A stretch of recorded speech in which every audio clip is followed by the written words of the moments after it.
பொங்கல் அன்றைக்கி செய்யக்கூடிய இந்த பலகாய் கூட்டு குழம்பு எப்படி செய்கிறதுன்னு பார்க்கலாங்க.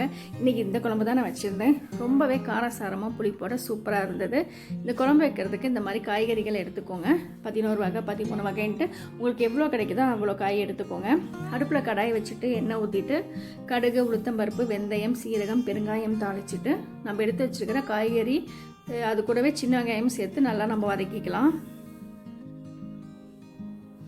இந்த காய் வேகிற அளவுக்கு கொஞ்சமாக உப்பு ஆட் பண்ணிக்கோங்க.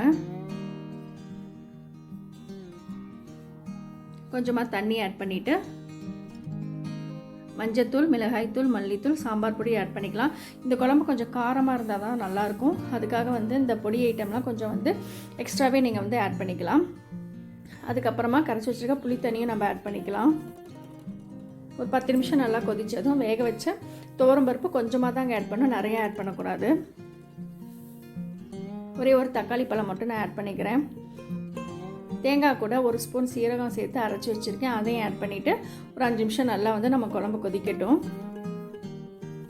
நாள் இரவே பார்த்திங்கன்னா வெள்ளை கொண்டக்கடலை, பட்டாணி, வேர்க்கடலை ஊற வச்சேன். அதை நான் மறுநாள் குக்கரில் ஒரு 2-3 விசில் வச்சு வேக வச்சு எடுத்துகிட்டு அதையும் நான் இது கூட ஆட் பண்ணிக்கிறேன்.